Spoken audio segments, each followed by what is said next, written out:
আমাদের জাতীয় জীবনে একটা ভাবনা আছে যে কর্মসংস্থানের জন্যই বা চাকরি পাওয়ার জন্যই বোধহয় বিশ্ববিদ্যালয় বা অন্যান্য জায়গায় আমরা শিক্ষা প্রদান করে থাকি।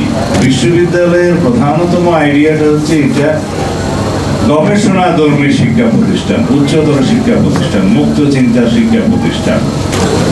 দর্শনের পরিবর্তন হয়।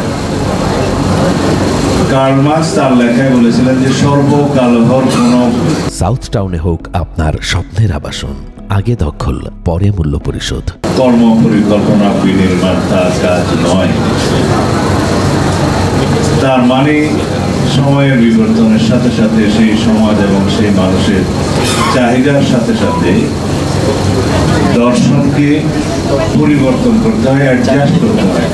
শুধুমাত্র নৈতিক মূল্যবোধ এবং ধর্মীয় মূল্যবোধের পরিবর্তন সমাজের জন্য অতি অবশ্যই জরুরি হয় এবং সেগুলো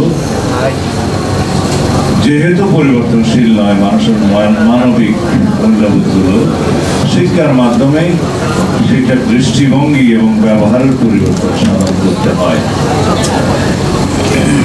সেই জন্য শিক্ষার মাধ্যমে জাতীয় দর্শনের পরিবর্তন, এই কথাটা বা প্রমাণের মানে একটু মোটামুটি অ্যাডজাস্ট হবে, ঠিক আছে। এইখানে আমরা আসলে কি করতে চাই? 24 ছাত্র গণ অভ্যুত্থানের পরে আমাদের প্রত্যাশা কি, জাতীয় জীবনে তারুণ্যের ভাবনা কি, এবং আগামী দিনে আমাদের এই জাতিকে অগ্রগতির দিকে নিয়ে যেতে চাইলে, টেকসই উন্নয়ন করতে চাইলে সর্বক্ষেত্রে, তাহলে আমাদের সেই ভাবনাকে গুরুত্ব দিতে হবে। তার আগে জানতে হবে তাদের ভাবনাটা কি। সেই জন্য আমরা সমগ্র দেশে বিভিন্ন সেমিনার সিম্পোজিয়াম করে তারুণ্যের রাজনৈতিক ভাবনা জানতে চেয়েছি। আমি নিজেও কয়েকটি সেরকম অনুষ্ঠানে জেলা ভিত্তিতে অংশগ্রহণ করেছিলাম। সত্যিকার ভাবে বর্তমান জেনারেশনের যে চিন্তা চেতনা ভাবনা, সেটা আমাদের ওল্ড জেনারেশনের ওল্ড পলিটিশিয়ানদের চিন্তা চেতনাকে অনেকটা শিক্ষা দিয়েছে যে পরিবর্তন হওয়া প্রয়োজন। এর 24 গণ অভ্যুত্থানের প্রধানতম শিক্ষা হচ্ছে পরিবর্তন, সংস্কার এবং রাষ্ট্রীয় ক্ষেত্রে সাম্য, সম অধিকার, বৈষম্যহীনতা স্থাপন করা। এই পরিবর্তনগুলো আমাদের চোখ খুলে দিয়েছে। এগুলো যদি আমরা ভবিষ্যতে এই তারুণ্যের ভাবনাগুলোকে জাতীয় জীবনে ধারণ না করতে পারি, সেইভাবে আমরা যদি আইন প্রণয়ন না করতে পারি এবং সেইভাবে যদি আমরা মেধা এবং জ্ঞান নির্ভর, প্রযুক্তি নির্ভর সমাজ নির্মাণ না করতে পারি, তাহলে তাদের ভাবনা বাস্তবায়ন করা সম্ভব হবে না এবং আমাদের এই রক্তে অর্জিত সুযোগকে আমরা হারিয়ে ফেলব। সেজন্য আমাদের প্রত্যেককেই এত বেশি যত্নবান এবং আমাদেরকে এত বেশি দায়িত্বশীল হতে হবে যে সমাজের যে স্তরেই আমরা যে বা সমাজের যে প্ল্যাটফর্মে আমরা কাজ করি না কেন, সেটা সাংস্কৃতিক অঙ্গন হোক, শিক্ষাঙ্গন হোক, রাজনীতি হোক, প্রযুক্তি হোক, যেখানেই আমরা যে প্ল্যাটফর্মে কাজ করি না কেন, ওখান থেকে আমাদের সামাজিক দায়বদ্ধতা থেকে কাজ করতে হবে।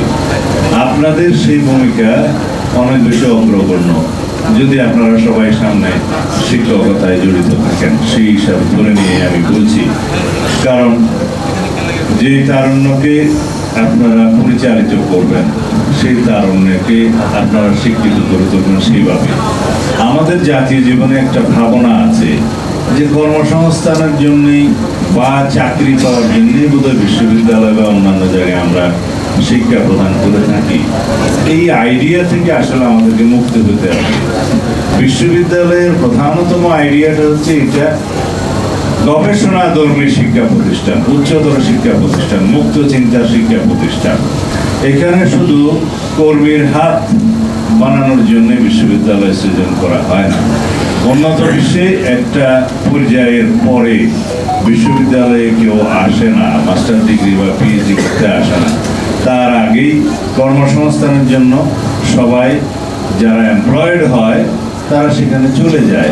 শুধু একটা সংখ্যা যারা একটু অ্যাভাব এভারেজ, মেধাবী, তারাই মাস্টার্স করেন, তারাই রিসার্চ করেন এবং তারাই পৃথিবী, সমাজ এবং সেই দেশের জন্য গবেষণাধর্মী কর্মের মাধ্যমে অবদান রেখে থাকেন।